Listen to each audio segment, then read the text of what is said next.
Welcome, everybody, to another episode of Your Spiritual Journey. This is Dr. Bob, and this is the space and the place where we talk about things important to your soul. As always, we ask you to like us, leave comments, and maybe even subscribe. All of that helps to keep us on the air. So today's guest is someone who has written more books than anybody else I've interviewed. So I'm happy to have her with us. And her name is Carine Fabius. She is Haitian, or I guess I should say Haitian American. And today, in a little bit, we're going to talk about her seventh book.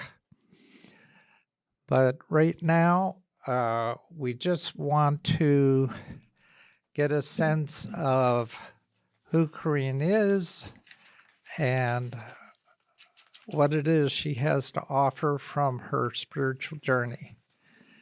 And I'm just going to take a second and give you some background on Carine as soon as I find it.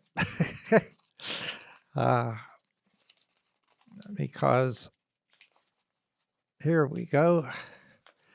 Carine is a native of Port-au-Prince, Haiti. She grew up in New York, moved to Miami at the age of 21, then headed west to Los Angeles, where she lives today. In 1990, she and her artist husband opened Galerie Lakaye, and I probably pronounced that wrong. Is it Galerie Lakaye? Lakaye. Lakaye, okay. A contemporary gallery of ethnic art with a special focus on Haiti, located in Hollywood. The gallery has been featured in various television shows and prestigious publications. Over the years, Carine has curated some 90 gallery exhibitions at Galerie Lakaye and for museums and other cultural venues throughout Southern California. She is also the author of 7 fiction and nonfiction books. She was a regular contributor to Huffpost, otherwise known as Huffington Post, for 10 years, writing about arts, culture, lifestyle, business, and politics. Her new book, Getting to a Better Place, A Way for Men and Women to Chart a New Path. Carine has also been on a spiritual path since the age of 20 when she met her Indian teacher, Prem Rawat, who travels the world speaking about the possibility of peace. So, Carine, you have quite an amazing story to tell. Would you let me and our audience know about your spiritual journey, please? Okay, so I was born in Haiti and lived there till I was 8 years old, and I was raised Catholic, and never really loved it. I never felt like I connected with it in any meaningful way. I remember going to church on Sundays and just being really bored to tears. I didn't get it, what was going on. And I remember when I had my first Holy Communion, which for me was just like this party. It was time to have a party and get a new white dress and get food and have friends come over and have your picture taken in a photo studio with my mom. And it wasn't until literally just a few years ago that somebody said to me, but something about the first Holy Communion. And it was the first time I understood that meant I was accepting Jesus into my heart. And I didn't even know that. I didn't even know what it was. Just to me, it was just I got to have a white dress and have a party. That's how disconnected I was from the whole thing. And so we lived under a dictatorship in Haiti. And in 1964, my parents got those important visas. We came to the States with green cards. And I was put in a Catholic school, and I just remember not liking it very much. I remember this nun walking up and down the aisle in the school, in the classroom, and she stopped at my desk and she looked at what I was working on, and she didn't say anything, but she just gave me a knuckle sandwich on my head and kept walking. I was like, what did I do? Like I just didn't get it. And so eventually I was released from Catholic school. My parents put me and my siblings in a public school, and that was much better for me. And so, we went to church on Sundays, and my parents were, my father was not not very religious in the typical way. He tended to be kind of eccentric and had different ways of showing his spirituality. But we used to go to church every Sunday religiously. And then I just remember one day, I was maybe about 15 or something, and it was a Sunday morning, and my mother yelled up the stairs, "Hey, are you all getting ready to go to church?" And we all in unison, without rehearsal, my sisters and I, we all went, "No!" And she shockingly didn't say anything. And we didn't have to go to church that day, or the next Sunday, or the Sunday after that. And she was like, "Okay, all right, fine." And so she went to church, but then she stopped going to church regularly. And then we only ever went after that on the special holidays, like Easter and Christmas and that sort of thing. So, it was never a very intense Catholic upbringing. And then when I graduated from college, I was 20, and I got a job working at CBS. I was a receptionist and working in the programming department, which was where all the very creative stuff happens. The creative decisions happen. What's going to get on CBS in terms of movies and serials and series, etc. But at first I did get to work with the editorial department, and I got a job as a reader on the side, reading books and scripts that were submitted for television and giving my opinion as to whether I thought they would be good or not, which was really weird because I hated TV and I didn't watch TV. I didn't have a TV. I don't know. I was just one of those kids who decided TV wasn't for me. So, but anyway, I was a receptionist. That was my main job. And my job was to just sit there. And when people walked in, I would, call in and say, so and so is here. So literally, I spent most of my time reading. I loved books ever since I was a little kid. I started writing books ever since I was a little kid, or stories, and so I just would sit there and read all day. And one of the women who worked there came up to me one day and she said, "Oh, I see you like to read. I'd love to recommend this book to you." And it was called Life After Life. And it was a book about people who had had near-death experiences. And they came from all over the world and had all kinds of different upbringings and backgrounds, but they all described the same experience, that they felt themselves leaving their bodies and seeing a light in a tunnel and going toward that light and feeling like they wanted to merge with that light, and that it felt so beautiful that they didn't want to come back. And I was really, really taken with that book and those stories. And when I finished it, I said to Fran, my friend who had suggested it, I said, "Wow, that whole business of people seeing this light and going into it, I can't wait to die so I can experience it." And she said to me, I will never forget those words. She said, "You don't have to die to see that light. I see it every day." And I went, "What do you mean? What are you talking about?" So she was the one who first told me about her teacher, Prem Rawat, who teaches a meditation called knowledge.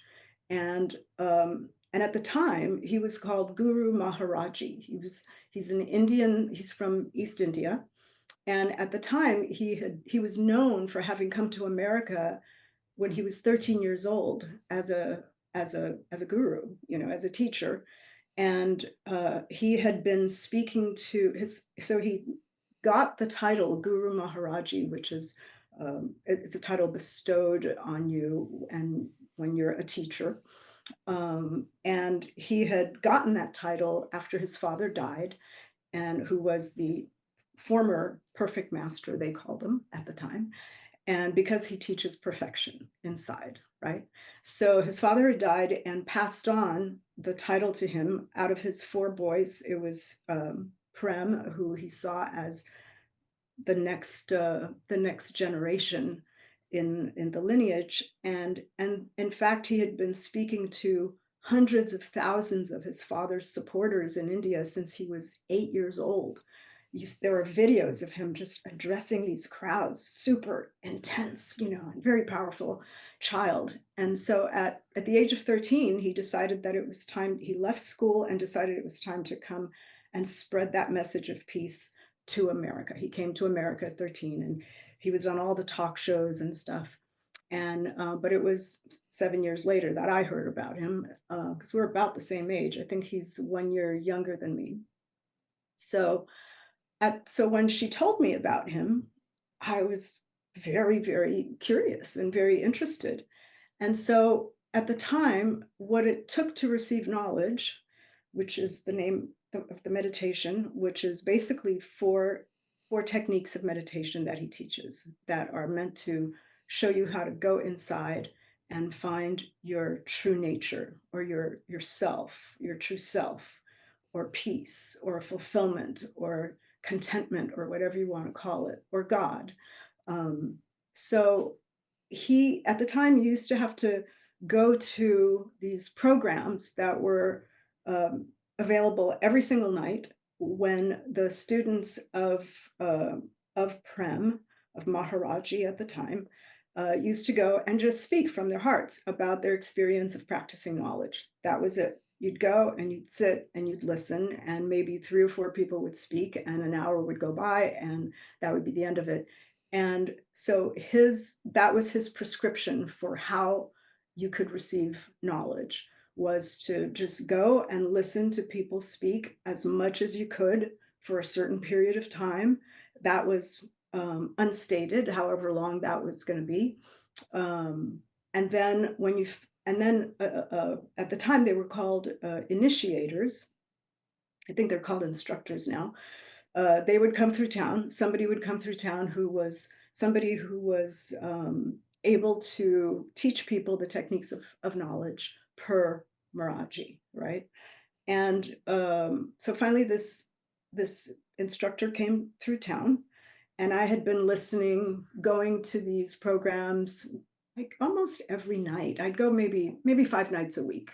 And it was always very exciting and very nurturing. And I'd come out of there just blissed out, from listening to people talk about their experience. There was something about it that from listening, you could almost feel that experience yourself. Somehow it was transferred to the listener. There was this sort of magical thing about it. And so when this instructor came through town, I asked if I could receive knowledge, and they said yes. And then the day came when I got to receive knowledge, and it was me along with maybe, I don't know, 20, 25 other people. And the way it was set up was that so there were ashrams at the time, where people who wanted to just devote their life to practicing knowledge and going to work and doing their life, but basically their focus was on practicing knowledge.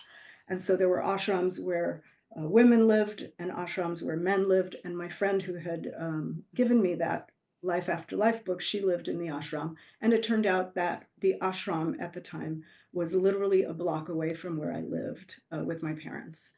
So the knowledge session was at the house in the ashram. And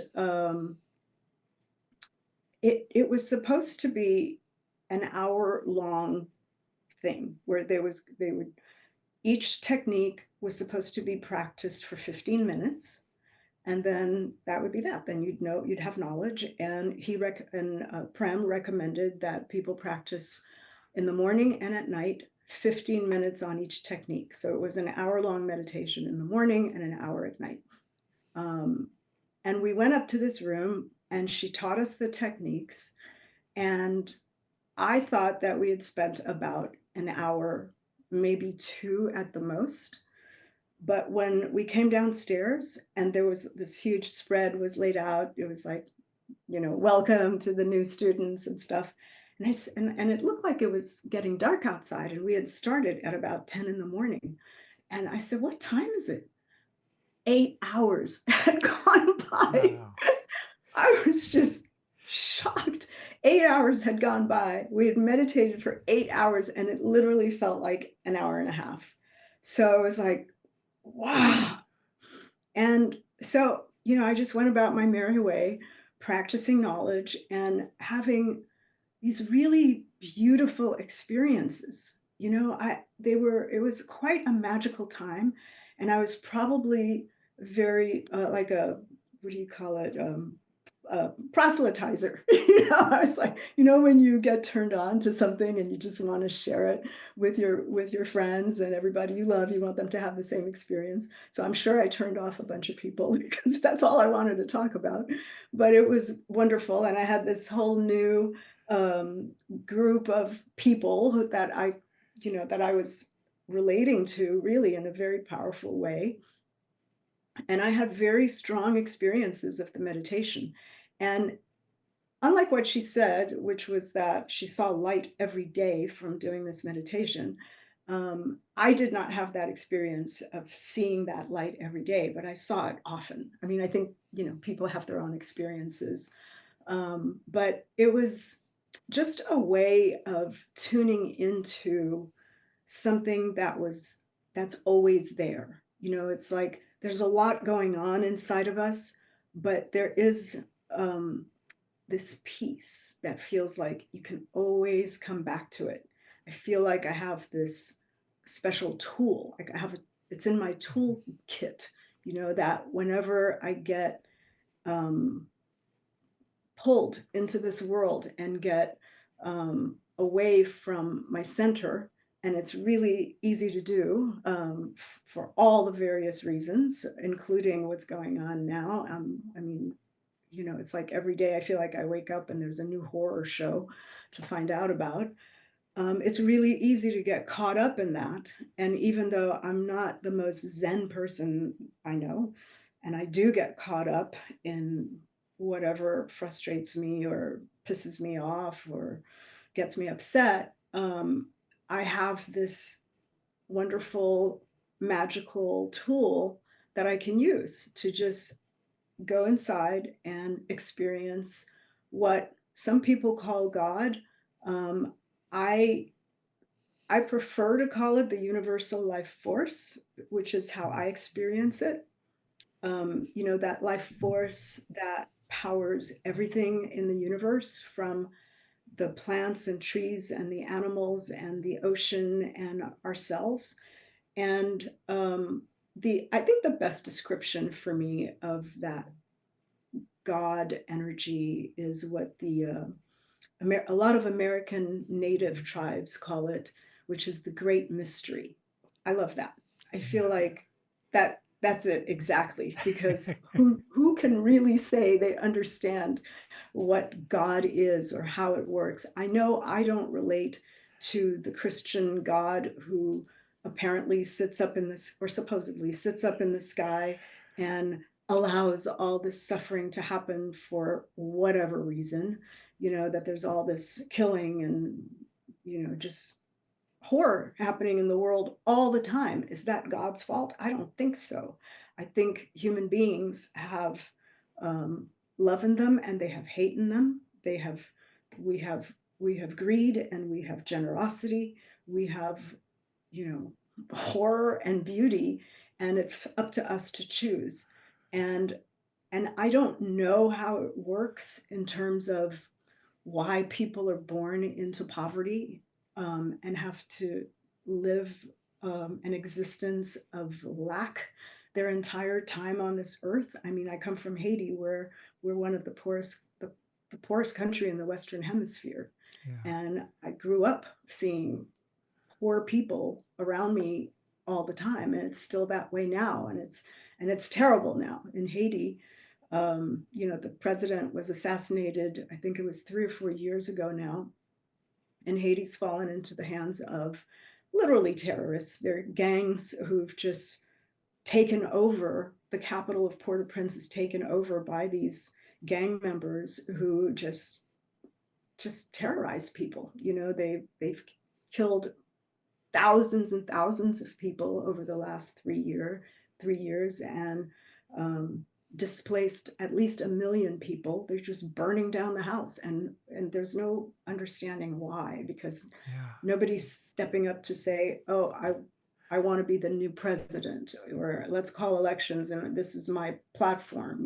It's just indiscriminate killing, and it doesn't make any sense. And the people who suffer the most are the people who have the least. And it's like, is God allowing this to happen?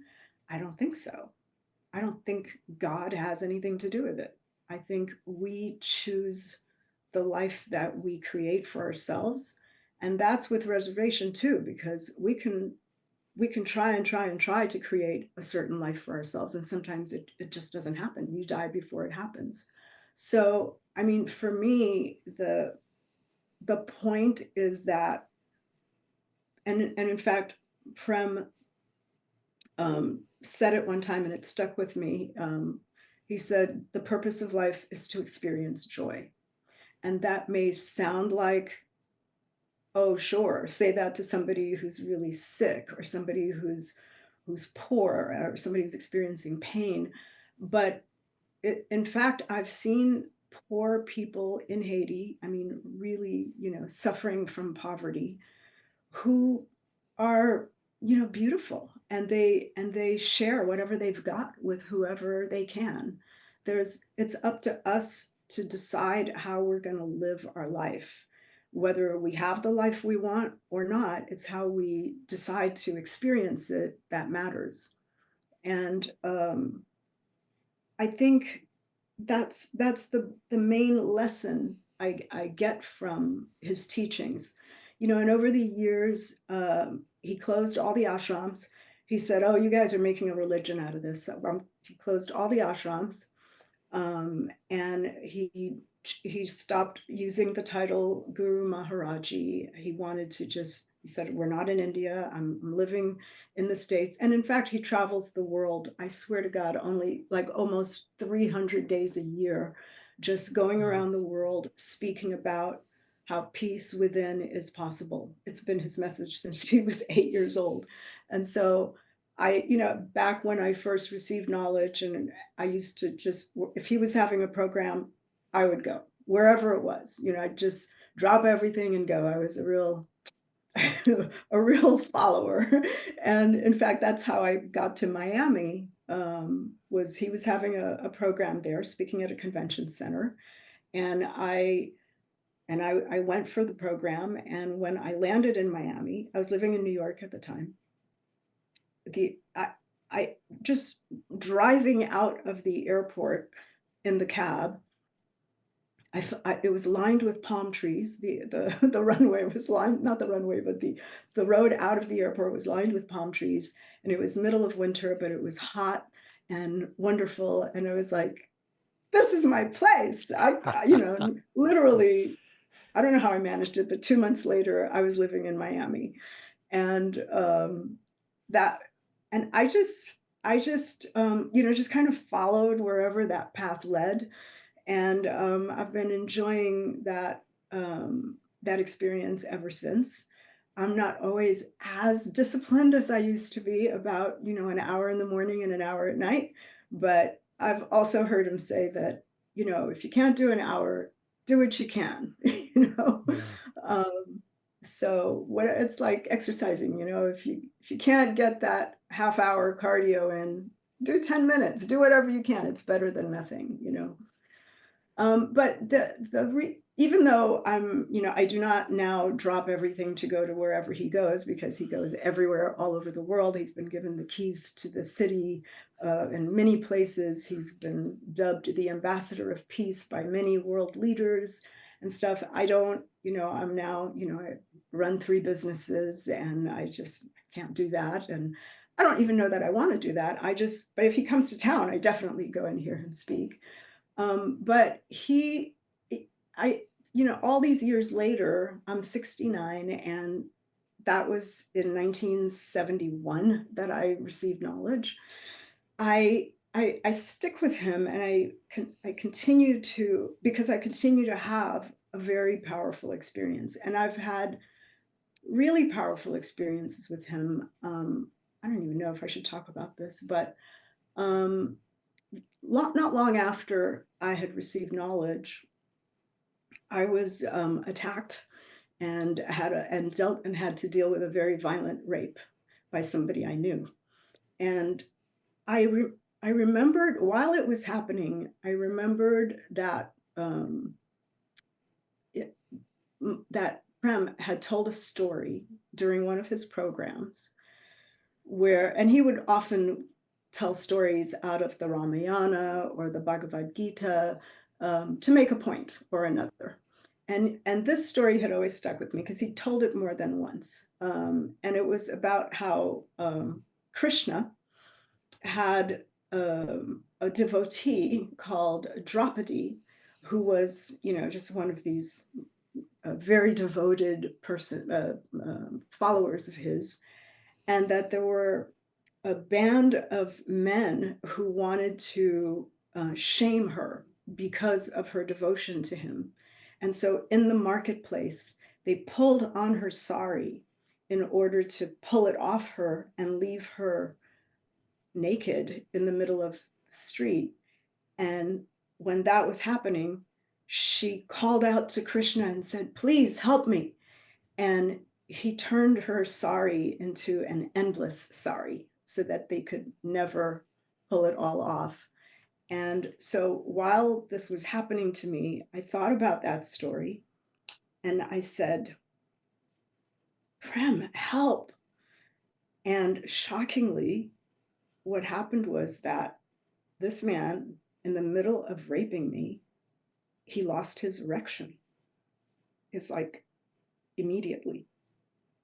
And after that happened, I guess he was embarrassed and he made a speech of some sort and left my apartment. And that definitely, it left an attachment for sure. I don't know what happened there. I don't know if he's just a magical being that has these powers to hear his devotees or his students, but for me, that was my experience. And so I do love him dearly, and if anybody's interested in receiving knowledge, you can always go to premrawat.com, and he calls it PEAK, I think, Peace, Education, and Knowledge.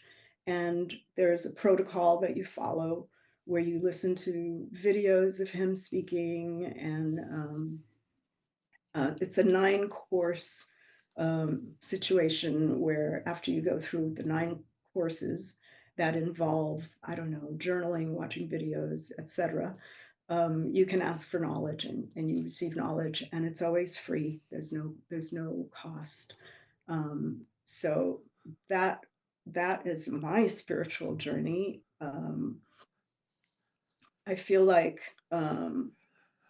really the point of my life is to not only experience joy, but to help spread that joy by helping others get to a better place. And the title of my book comes, Getting to a Better Place, comes from me really, really having that belief, that as human beings, we're here to help each other. We're here to be of service to one another. because we're not all born where we'd like to be. And I don't think there's anybody in the world that's gotten to where they are, whatever, whether that's a level of success or power or whatever. I don't think that happens.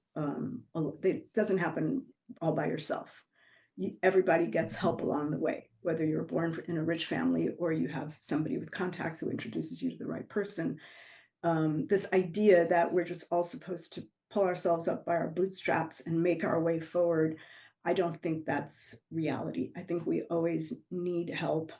And I'm not a saint by any means, but I feel called to help people get to a better place in whatever way that is. I think it's whatever's staring at you, whatever's standing in front of you. If that person needs assistance in any way, shape, or form, it's it's incumbent upon us to do it, because I believe we should treat each other the way we like to be treated ourselves. I mean, as trite as that sounds, I think it's a true thing. And in fact, in my last book called Short Stories About Us, one of the stories was called A Better Place. I've had this in my mind for a while, that we're all trying to get to a better place on some level. And I like to, I like to introduce people to the right person, or bring couples together. I've introduced all kinds of people who've gotten married and stayed married and had children, and I love that. I love doing that kind of stuff. So yeah, that's the gist of my spiritual journey, which definitely informs my life on basically every level, and which definitely informed this book. Okay, well, that's quite a journey. Uh, so it seems like in terms of location and jobs that you've had, that when it comes to writing, that you might have gotten into television script writing or movie script writing. Uh, what was it that first got you to start writing, and in the genres and areas that you have? Because I know that some of it's fiction, some of it's nonfiction. Uh, so before we get into your latest book, just what got you to write to begin with? So, yeah, I always wanted to write. As a little kid, I was writing stories, and my sister was making fun of my books because she thought, look at that story she wrote. Oh my God. Anyway, I've always wanted to write. I always wanted to write books. I knew I didn't want to be a journalist or a screenwriter, to write for movies or TV or anything like that. I didn't know what I wanted to write, but I just knew I wanted to write. And in fact, one of the reasons I ended up moving from Miami to Los Angeles was because I had heard at the time, this was in the 80s, mid 80s, I had heard that in the classified ads section of the Los Angeles Times, there's actually a whole section dedicated to writers. And I thought, I'm going to go out there and I'm going to get a job as a writer. I didn't know what I was going to write, but in fact, and I was, just for a long time, I was stuck in these office jobs, secretarial jobs that I really, really didn't like. And I kept trying to start my own businesses, and, I'd try one thing after another, but, having to pay rent and do this and that, always brought me back to office work. And I was just like determined to get out of that space. And so when I first moved to LA, I took an ad out in Daily Variety and Hollywood Reporter, which are the trade magazines here, and I offered to write for actors going out on auditions. I offered to write, what do you call them? What's the word? But I remember my ad said, "You talk, I write," and so I would write their can't remember the word. When you go out and you do an audition and you know, give an example of a story. The word is just escaping my head right now. And so, and I said I would charge $20 to write for these people. And I got tons of responses and I was writing away, but I was only earning $20 per job. So I couldn't keep that up. So I and then in Hollywood Reporter, I said I would write bios for executives needing, you know, to going for a job interview or something, that I would write bios. And I got those gigs, but I wasn't charging enough. And since I wasn't anybody with a past, you know, a resume, I couldn't get more than that. So I ended up meeting, I did get an office job to keep the money flowing. But eventually, I reconnected with somebody that I knew in New York who had moved to LA, who was working in a PR agency. And he said they were looking for somebody to work in their front office. And I said, well, if so, I interviewed for the position and I said, I'll take the job if you promise to teach me the ropes of public relations, because I don't want to be your front office person forever. So the boss at the time, he was true to his word and he did teach me the ropes. And I became an executive VP in the agency. And it was a wonderful, wonderful experience working there. I worked in the PR business for 5.5 years. And, you know, there I learned to write press releases and bios for my clients and press kits, you know, and met a lot of the media people who would later come to write about my gallery. So, you know, that's how I got my writing chops through the PR business, which was really very, very helpful and efficient and instructive. So my first book came along when we started. So we'd had the gallery in our house. My husband and I started a gallery of Haitian art in our house, and that was in 1990. And we were doing that. I had left the PR agency and did PR on the side for a while, and then we decided to open this gallery, which was never a big money maker. You know, we'd have our ups and downs, but for 10 years we lived off the gallery. And after a while, we thought we need to find a more stable way to make income. And this thing fell into our laps. My assistant knew somebody in New York who had met an Indian woman who taught her how to make a henna recipe, how to make a henna paste, and how to draw on people's bodies to create what amounted to a temporary tattoo. And she had created an event at this little gallery where she worked at in New York. And it became a huge thing in New York. People would line the sidewalks having to get their bodies painted. And she wanted to recreate that success in LA. So she asked her friend, who was my assistant, if we would be open to um, doing that in our gallery. And I thought, well, it's not, you know, we're a Haitian art gallery and this is an East Indian art form, although they also practice it, henna body painting in Africa as well and the Middle East. But it didn't feel like it was right for us. But I went to New York to check it out anyway, because we needed to do something to get more stable income in.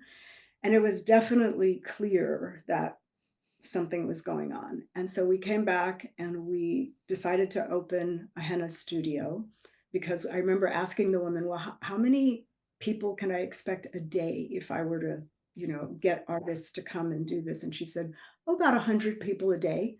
I thought, oh my God, my neighbors would kill me. So, because having Yeah. an art gallery is one thing, you know, where we have an opening maybe every 3 months, and by 11 o'clock, everyone's gone on a Saturday night. That's one thing. And the rest of the time, we see people by appointment.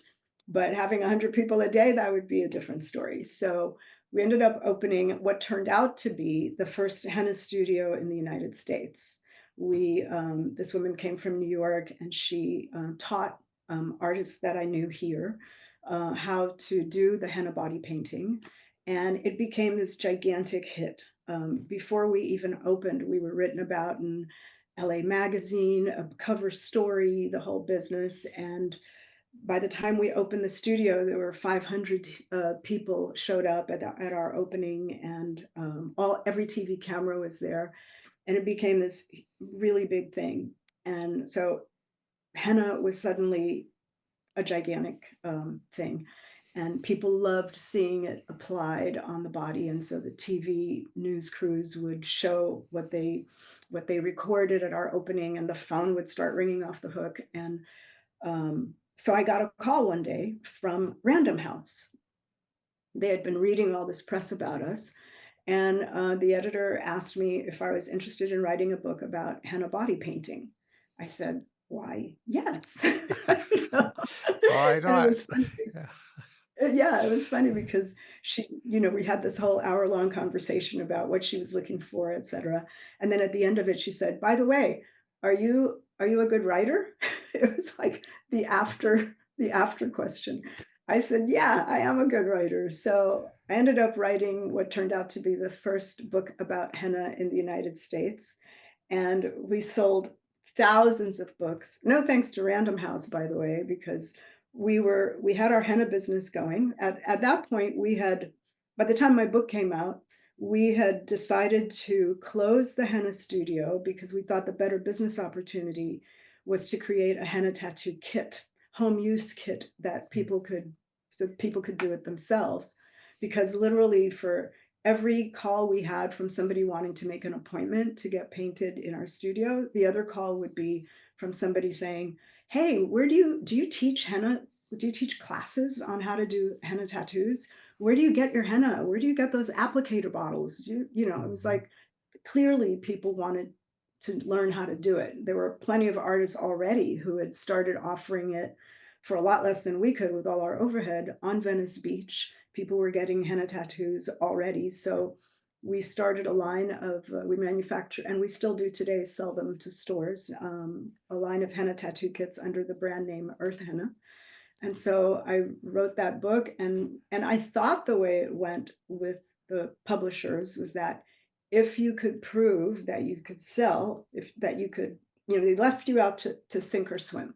And if you could prove that you could swim, then they would help you sell your books more. No, Mhm. that did not happen. Oh, I think that happens if you're, already well known. So we came up with the idea of packaging our kits with my book, and I must have sold, I don't know, like 5,000 books a month for 10 years. wow. We were selling a lot of books until, Yeah. the internet came along, and now, you can find out anything you want about henna without buying a book. But that was my bestseller. That book was my bestseller. Yeah, And then that's the amazing. yeah, and the book that followed was also about body art.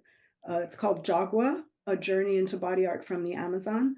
And that came about because people were constantly calling our offices asking, is there a temporary tattoo that looks like a permanent tattoo? Mhm. And there wasn't. The henna tattoos are reddish brown, even though people try to sell things like black henna, but that's not the real plant. So I was just doing some research online once, and I found out about this tribe in the Peruvian Amazon. They had markings all over their bodies that looked like real tattoos. They were black, like a bluish black color. And the guy who had written the article about them, I contacted him, and he was living in the Amazon in the village where this tribe, the Matses, lived. And I asked him if he could facilitate an introduction, and he said yes. So my husband went down there, and we ended up, to this day, we work with the Matses. They harvest the jagua fruit for us, and they send us the juice in empty, big Pepsi Cola bottles, and we freeze dry it, and we put the powder in our kits, and we give people instructions, and it comes with stencils so everybody can do the tattoos themselves. So that second book came about that way. Wow. Yeah. My my son-in-law is Maori, uh, from New Zealand, and their tattoo art is just amazing. Yeah, gorgeous, Just amazing. just gorgeous. Okay, so one of your books, Sex, Cheese, and French Fries, Women Are Perfect, Men Are from France. So what was the inspiration for that one? So my husband is French, and he just says the funniest things and still does. And I was keeping notes for a very long time about the way he just butchers the poor English language and just says some of the funniest things. And so I decided to write this book. It's officially fiction, but it is, and a lot of it is stuff that I made up just to make it funnier. But it is based on my adventures in Frenchland, and they are a funny lot, the French. I think there's a part in the book where I say I think the French are Japanese because they're so they're just so they may as well be Japanese because they're so different from your average Western person. They just have the way they move in the world, and the way they operate is just it's not the way Americans operate. They're very Americans are very friendly and outgoing and welcoming, and the Yeah. French tend to be just kind of like, you have to prove to them that you're worthy of their attention. So I decided to make fun of the French in a nice way. All right, because I wondered if there had been a connection between that book and the themes in that book and the themes in your current book, but it sounds like there aren't. No, no, there aren't. That Uh, was definitely just having fun with the French and pointing out how different they are from people here in America. And people tell me it makes them laugh. So I yeah. figure, I can die happily now knowing I made some people laugh. Okay, let's talk about your new book, uh, and the impression that I get is, and this is a comment from your last chapter about creating the new man. Uh, is this the goal, the objective of this particular book, that uh, it it gives men a way to recreate themselves into this new man? Yeah, I feel like we need some new men. I do. Or at least for men to think about the way they approach life in a different way, because let's face it, men have been in charge for thousands of years, and we are where we are today. The planet is burning. Uh, Rape is a constant. It's like every 48 minutes, a person gets raped around the world somewhere. And that's just based on what's been reported. Most rapes are not reported. Um, I- there's a lot that's wrong in the world. Let's agree to that. I mean, and men are responsible for um, the rapes that happen.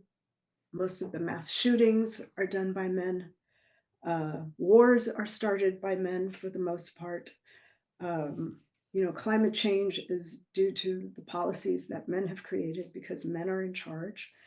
And it just feels, and men are the ones who go out and kill elephants. Hello, why are we killing elephants? So I just, I'm coming from the point of view, first of all, my book, my target audience is young, progressive, enlightened men who are really freaked out about the world they're inheriting, the dysfunctional and chaotic world that they're inheriting, and would like to have a hand in changing the world, but don't know where to begin. And I have a bunch of ideas for them. So I love men. I don't think men are bad. I don't think all men are bad. But I think there is a patriarchal approach that needs reconfiguring. I mean, the dictionary definition of patriarchy is control by men of a disproportionate share of power.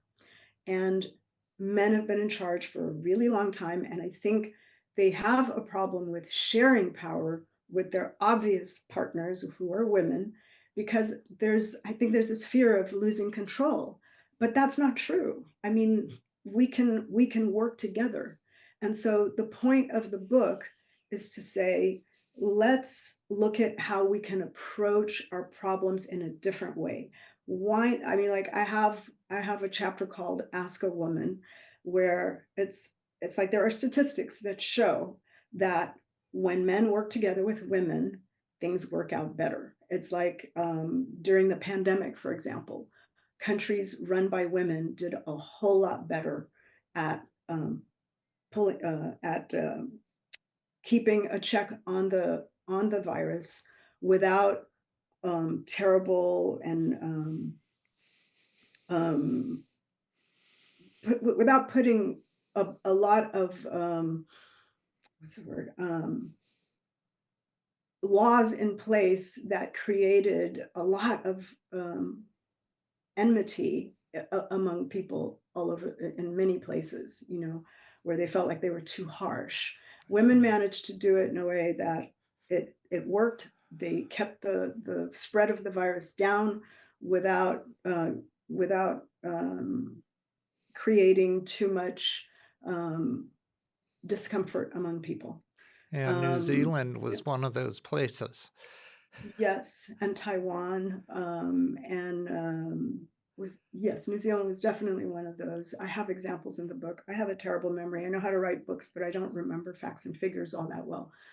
Um, so it's like, and in fact, there are statistics that show that many countries around the world are now taking feminist policies and putting them into place because that seems to be what works. It's not that women should take over, and it's not that women should try to be more like men. It's that we need to work together more. We need to reimagine or reconfigure the patriarchal mindset, because it's led us, and it hasn't made men happier either.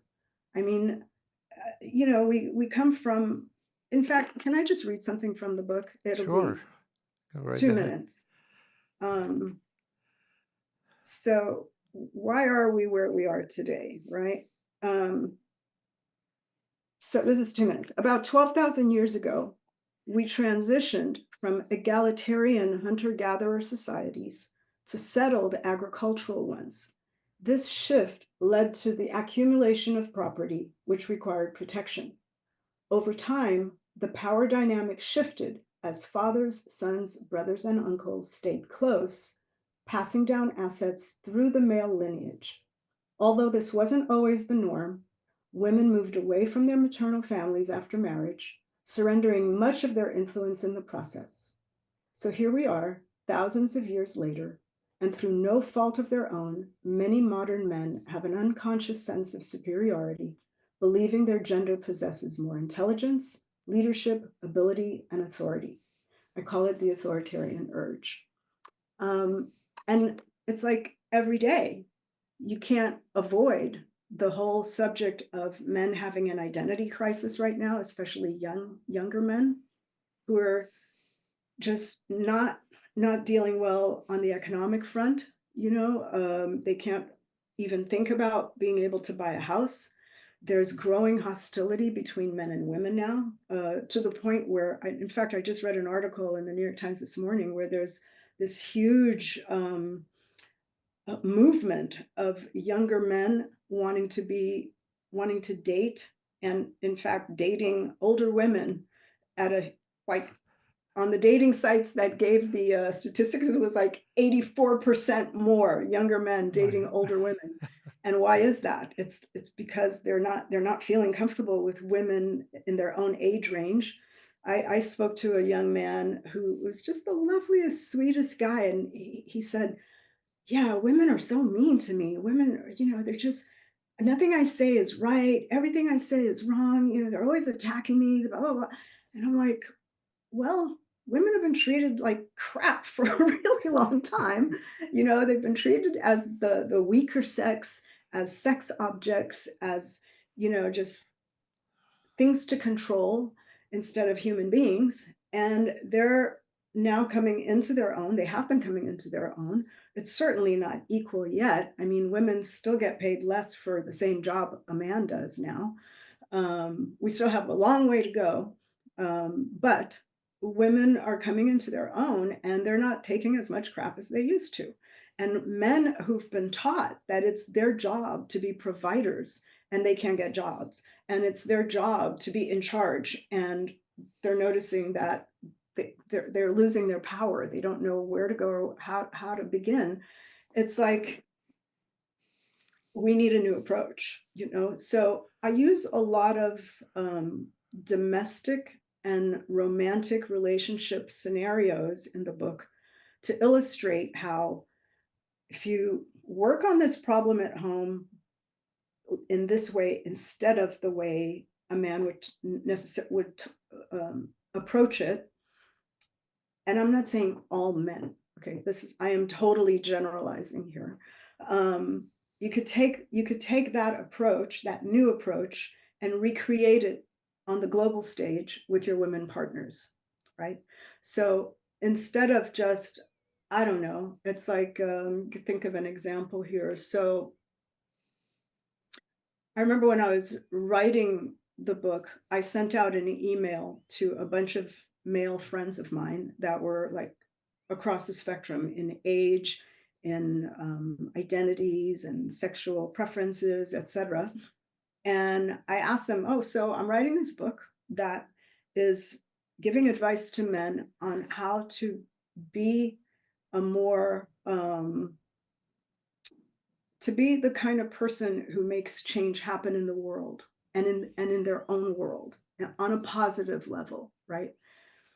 And I said, what would you like to see addressed in a book like this? And nobody responded. I sent it to 12 people, and one person responded, and he's my gay friend, who said, write a chapter called Toilet Etiquette.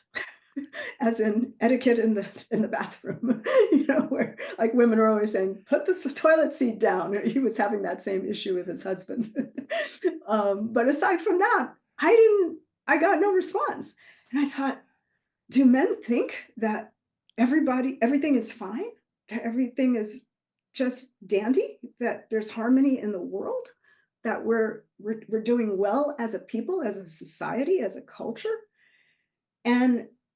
And then not long after that, maybe a couple of weeks later, I was at a friend's house whose husband had been on that email that I sent it to. And I said to him, so by the way, because his wife asked me, how's the book going? And I said, hey, by the way, I sent you an email asking you for your opinion on what you'd like to see included in a book like this. And he said, yeah, I got your email. And you know what I thought? I thought, fuck you. That's what he said to me. This is my friend. Excuse my language, that I'm just reporting what he said. And I, he was insulted. He said, I was offended by that email because he felt like I was blaming all the ills of the world on men. And I thought I'd been pretty diplomatic about how I phrased it. I mean, let's face it, you guys have been running the world forever. So what's wrong with saying, yeah, how can we fix this?